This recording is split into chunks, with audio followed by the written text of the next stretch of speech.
वासुदेव्यः ओम नमः वासुदेव्यः यदरिष्मा भावेन पनुतमनादरेन्दुरिणः छनादासित वर्गे गुणगणितमञ्जा गुणेति लभन्ते तद्वत्ता शिवभुवतमाजं किमुतता महावीरे स्वामी नयन प्रतिगामी भवतु मे महावीरे स्वामी नयन प्रतिगामी भवतु मे महावीरे स्वामी नयन प्रतिगामी भवतु मे गुरुमहाबन्धुनानितं जाने दर्शनायिका चारित्रं गम्भीरं शिवगुरुपदेशिकं पंचप्रमिति भगवान की एकराधिनाथ भगवान की अंतिम सतपति भगवान महावीर स्वामी की आचार्य श्री कुंद कुंद भगवंत की आचार्य श्री विमान सागर जी महाराज की आचार्य गुरुदेव सरस्वती सागर जी महाराज की तीन कामनाओं करोड़ मणि राजों की द्वार तथा गिरवनी माता की बोले वात्सल्य मूर्ति देवी तपस्वी राजा स्वामी राष्ट्र आचार्य 180 सुंदर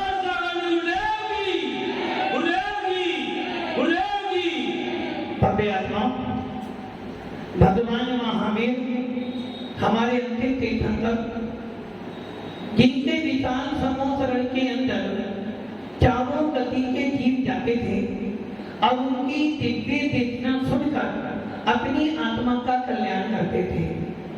हम सबको भी सौभाग्य मिला है, हम सबको भी वो पुण्य मिला है जिस पुण्य के बल पर हम आज जिनेन्द्र देव की अर्चना करने के लिए यहाँ विराजमान हैं।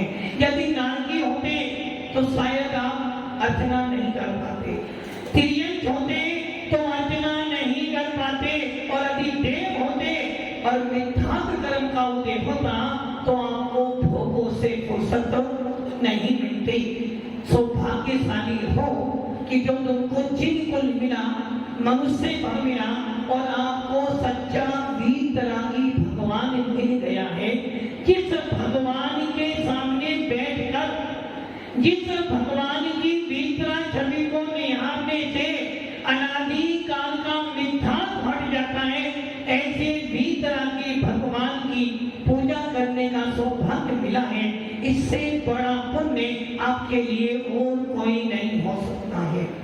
मानता हूं धन संपत्ति जरूरी है, किंतु ये ध्यान रखना कि जिनेन्द्र देव की पूजा करने का पुण्य 3 लोक की संपत्ति से भी ज्यादा होता है।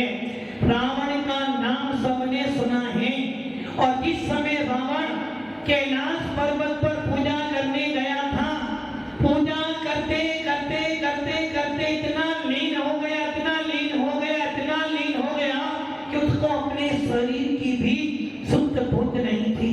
उस रावण ने, जिस रावण ने नरक आयु का बंद किया, जिस रावण ने सीता का हरण किया, और जिस रावण ने राम को दुखी कर दिया था, उस रावण ने, जिस रावण ने ना जाने कितने सारे जीवों को मारा होगा, वो रावण जो सोने की लंका में, कौन सी लंका में रहता था?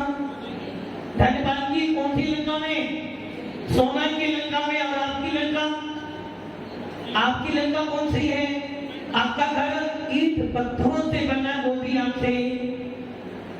आपसे छूटता नहीं है। वो रावण सोने की लंका का अधिपति था, और उस रावण ने अहंकार में आकर सीता का हरण किया, और हरण करने के बाद मन में भावना भाई थी कि मैं तो विद्याधर हूँ, और विद्याधर भूमि गोचरियों से बलवान होते हैं। वो रावण विद्याधर है, और राम कौन था? भूमि गोचरी आप जैसा व्यक्ति था। तो भूमि गोचरी मुझे कैसे मार सकता है? किंतु ये ध्यान रखना, जब पाप बढ़ जाता है तो राजा भी रंक बन जाता है, और जब पुण्य बढ़ जाता है तो रंक भी राजा बन जाता है। सोने की लंका में रहने वाला रावण जब मरा तो सारा परिवार खड़ा रहा, किंतु कोई बचा नहीं पाया। वो राम जिसके पास कुछ भी नहीं था, देख लो, रावण के ऊपर विजय प्राप्त करने से, उस असत्य पर विजय प्राप्त करने से राम विश्व बदलिए भगवान महावीर जैसे राम बन गए। तो ये ध्यान रखना, उस रावण के पास सोने की लंका थी, फिर भी लंका रह गई है, वो चला गया। लेकिन उस रावण ने जब कैलाश पर्वत पर जिनेंद्र देव के जो मंदिर भरत चक्रवर्ती ने बनाए थे, कितने बनाए थे? 72 जिन मंदिर बनाए थे, वो रावण उनकी भक्ति में इतना लीन हो गया, इतना लीन हो गया कि उसको यही नहीं पता कब दिन होना और कब रात हो रही थी। भक्ति करते करते करते बीना की तार टूटी, अपने हाथ की नस निकाली और जोड़ ली। कोई कर सकता है क्या ऐसा? शायद राम ने भी ऐसा नहीं किया। फिर भी राम पूजनीय हो गया और रावण अब पूजनीय नहीं। जैन शासन कहता है रावण ने जब वो भक्ति करी, उसकी भक्ति को देखकर धर्मेंद्र का आसन भी का पायमान हो गया। वो आ गया, बोला रावण तेरी जिनेंद्र देव के प्रति अनाथ भक्ति देखकर, श्रद्धा देखकर, तेरे जैसे सम्य दृष्टि जीव को देखकर मेरे मन में भाव आ गए कि मैं भी तेरी वंदना करने के लिए आ जाऊं। किसकी वंदना करने के लिए? रावण तो जिनेंद्र देव की वंदना कर रहा था, वो धर्मेंद्र उस रावण की वंदना करने आ गया और बोला रावण मांग ले तुझे क्या चाहिए? रावण मैं तेरी भक्ति से बहुत खुश हुआ, तूने जिनेंद्र देव की भक्ति किया। वास्तव में जैन कुल का श्रावक ऐसा होता है जो जिनेंद्र देव की भक्ति में तन मन धन की भी चिंता नहीं करता है। और आप लोग यदि अभी डॉक्टर कह दे, कीर्ति जी अभी डॉक्टर कह दे कि फलाने फलाने बेटे को अहमदाबाद ले जाना, 5 लाख से एक कम मिलेगा, क्या करोगे? डॉक्टर साहब 5 लाख नहीं 10 लाख लो, किंतु बेटा को। और हम क्या कर रहे हैं? जिनेंद्र देव की पूजा में सोच रहे हैं दान करें या ना करें। ये ध्यान रखना, वो रावण जैसा लंकाधिपति जब धर्मेंद्र उसकी भक्ति से खुश होकर आया तो वो कहता है, रावण कहता है धर्मेंद्र इस 3 लोकों में, इस 3 लोक में, अधो पाताल लोक में जिनेंद्र देव की भक्ति का पुण्य 3 लोक में कोई नहीं दे सकता है। इसलिए हे देवेंद्र मुझे तेरे से कुछ भी नहीं चाहिए। जिनेंद्र देव की भक्ति के आगे 3 लोक की संपत्ति सुनने के बराबर है। उस रावण के शब्दों को सुनकर वो धर्मेंद्र कहता रावण धन्य है तू, तेरी जिनेंद्र देव के भक्ति अनाथ भक्ति देखकर मेरा दिल फिर भी तेरा कुछ मांग ले। तो रावण कहता है मुझे तो बस एक ही पद चाहिए और वो पद है निर्गंध मुद्रा धारण कर लूं और मैं मोह को बला कर लूं, इसके अलावा मुझे और कुछ भी। किंतु रावण ने नरक आयु का बंद कर लिया था, मुनि नहीं बन सकता था, किंतु मुनियों के प्रति समर्पित था। तो जितना राम समर्पित था उससे कहीं ज्यादा गुना रावण समर्पित था जिन शासन के प्रति। अब सोच लो, भक्ति करते करते नस निकाल कर जोड़ दी, फिर भी चिंता। और यदि आपको पूजा करते करते जरा सा सर में दर्द भी हो जाए तो पवन जी, जरा सा सर में दर्द हो जाए तो तुरंत डॉक्टर संगम गच्छामि। किंतु रावण ने नहीं सोचा। वो धर्मेंद्र कहता है रावण तेरी भक्ति से खुश होकर कुछ ना कुछ तो दूंगा, क्या दे रहा हूँ? तो ये मैं अमोघ शक्ति दे रहा हूँ, अमोघ, जिसका तोड़ 3 लोक में किसी के पास में यदि राम भी आ जाएगा तो उसको तोड़ नहीं सकता। आप देख लो, जिनेंद्र देव की भक्ति को करते करते बिना इच्छा से धर्मेंद्र ने उसको अमोघ शक्ति दे दी। और हम मनुष्य यदि जिनेंद्र देव की भक्ति सच्चे मन वचन काय से करें, सच्ची श्रद्धा पूर्वक करें तो मोक्ष पद मिल जाए तो कोई बड़ी बात नहीं है। भव्य आत्माओं, वो मेंढक जिनेंद्र देव की पूजा के भावों को लेकर गया था। मुख में मात्र क्या था? एक पाखुड़ी था, एक पाखुड़ी लेकर पहुंचा और मेंढक से देव बन गया। जिनेंद्र देव की पूजा तो अचिंतनीय पूजनीय है। बस करना क्या है? करना क्या है? आपको अपनी श्रद्धा को जिनेंद्र देव के प्रति समर्पित कर देना है। और देखना, जो लोग सच्चे मन से पूजा करते हैं, जो साधु लोग सच्चे मन से पूजा में भाग लेते हैं,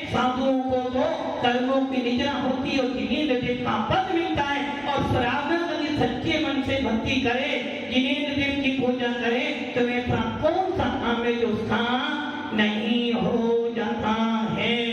भव्य आत्माओं, महापुराण में आचार्य भगवंत लिख रहे हैं पूजा 3 प्रकार की पूजा होती है।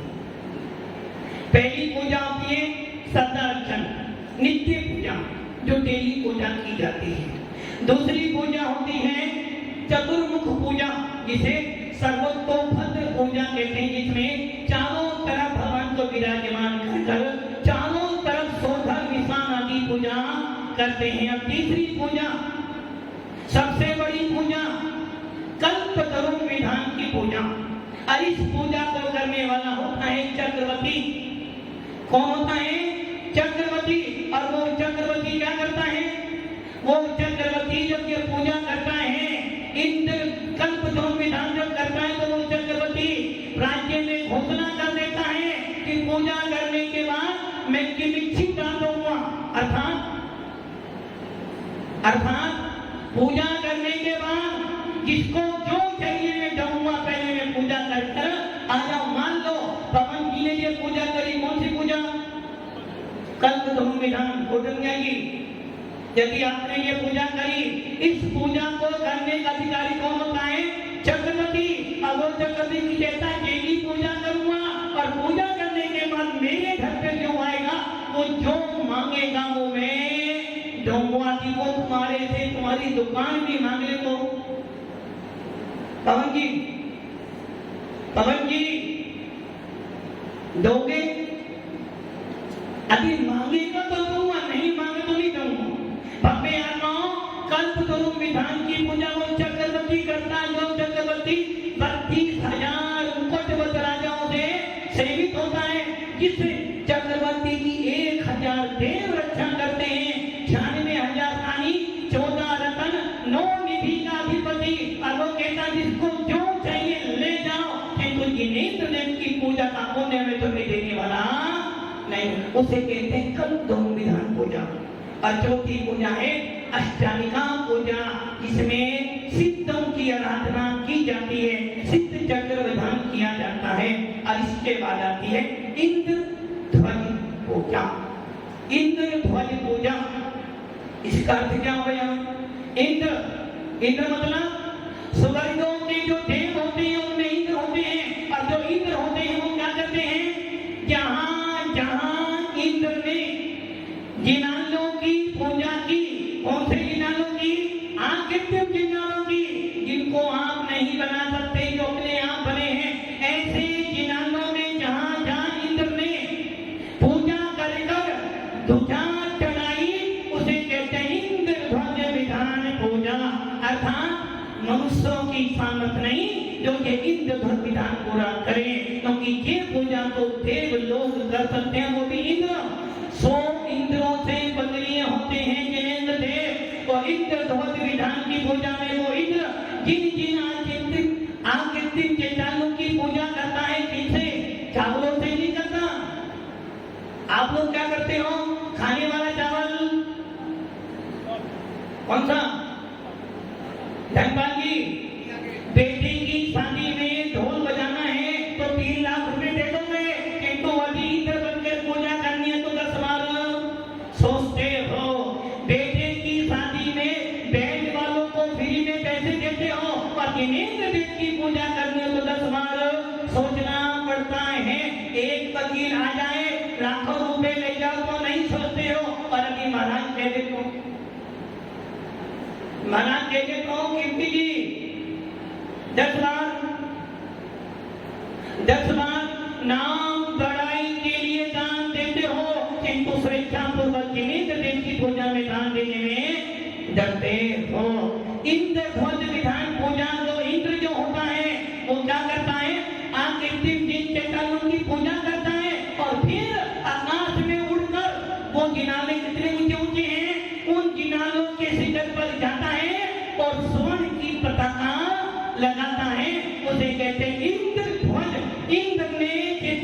इंद्र ने उन आकृति चैतालों पे ध्वजा लगाई और विधान बन गया इंद्र ध्वज विधान। इस विधान में 458 जिन मंदिर, कितने मंदिर? 458 जिन मंदिरों की पूजा की जाती है। और भव्य आत्माओं, मैंने अभी बोला था ना, पूजा का फल क्या होना चाहिए आपके लिए? पूजा का फल तो बस ये चाहिए कि हे भगवान, आपकी तरह की मुद्रा धारण हो और आपकी पूजा वंदना करते करते मेरे भाव ऐसे हो जाए कि मेरा कोई स्थान छठा सातवां हो जाए। हे भगवान, धन संपत्ति तो मिलेगी, नश्वर है, चली जाएगी, किंतु जो मेरा जन्म, जो मेरा धन देव सात गुरु की पूजा में लग गया, समझूंगा वो मेरा धन चक्रवर्ती व्याम सहित अगले भव में मिल जाएगा। लोग कहते हैं हमारे काम नहीं होते, किंतु जो लोग देव सात गुरु की सच्चे मन से सेवा करते हैं उनसे पूछ लेना उनका कौन सा काम है जो पूर्ण नहीं होता है। ऐसा गोविंद ध्वज विधान में वो इंद्र मंदिर लोग के 458 जिन चेताइयों की वंदना करता है और उन वंदनाओं में हर मंदिर पे ध्वजा चढ़ाता है। अर्थात 2.5 दीप, जम्बूदीप, लमन समुद्र, धातीगढ़, कालोदरी और पुष्करा, इन 2.5 दीप में मात्र 390 मंदिर, 390 मंदिर, 4 ईश्वरकाल के मंदिर और 4 मानसोत्तर मिलकर हो गए 398 जिन मंदिर 2.5 दीप के। और इसके बाद 52 नंदीश्वर दीप के, 4 कुंडलगिरी के और 4 रुद्रगिरी के। 13वां दीप रुद्रकर था। जम्मू दीप से लेकर रुद्रकर वन तक आप जिनेंद्र देव के 458 जीव चेतानों की पूजा कर रहे हो। मनुष्य जति का जीव विद्याधर कहाँ जा सकता है? मात्र मानसोत्तर पर्वत तक 398 मंदिरों की तो पूजा कर सकते हो आप, किंतु उसके आगे नंदीश्वर दीप, कुंडलगिरी, रुद्रगिरी, जबकि 60 जिनाले, इन 60 जिनालों में मनुष्य मुनिराज विद्याधर नहीं जा सकते, चक्रवर्ती नहीं जा सकता। वहां तो मात्र देव गति के देव जाते हैं और जिनेंद्र देव की पूजा कर अपनी आत्मा का कल्याण करते हैं। भव्य आत्माओं, जो लोग पूजा में बैठे हैं ना, जो लोग मन से बैठे हैं, वो तो ये सोचे होंगे कोई बात नहीं, हमें सौभाग्य मिल गया है इस पूजा करने का। अरे इन ध्वज विधान सामान्य विधान नहीं है। यदि कोई भी एक देवता भी आपसे प्रसन्न हो गया तो समझना आपके 10 भवों की संपत्ति एक दिन में दे जाएगा। इसलिए भव्य आत्माओं, जितने भी यहाँ बैठे हो, और कुछ लोग तो ऐसे बैठे हैं जो मन से पूजा कर रहे हैं, देखो साधु संत तो मन से बैठे हैं। जितने लोग यहाँ बैठे हैं, यदि आप मन से पूजा करोगे, ये ध्यान रखना, जिनेंद्र देव का आशीर्वाद और गुरु महाराज का आशीर्वाद इतना फलेगा कि जो यहाँ 6 घंटे पूजा करोगे, 6 घंटों के अंदर धन ना मिले कोई बात नहीं, किंतु आपकी शुद्धि बढ़े, कर्मों के निजन और आपके मन में ये भाव आ जाए कि हे आत्मा, चल अब तो अपनी आत्मा का कल्याण करो। समझ लेना यही तुम्हारी सच्ची पूजा है। और जो सच्चे मन से पूजा करेगा, मोक्ष तो मिलना ही मिलना है, भूषा अपने आप, धन अपने आप आ जाएगा। इसलिए भव्य आत्माओं, इन आत्म दिन के चरण की पूजा करें और भावना मान कि हे आत्मा, मैं भी जीव तत्व हूँ, मैं भी आदित्य हूँ, मेरे को भी मोक्ष पद मिले और मैं भी सिद्धों के पास बैठकर अपनी आत्मा का ध्यान करूं। ओम नमः सिद्धेभ्यः।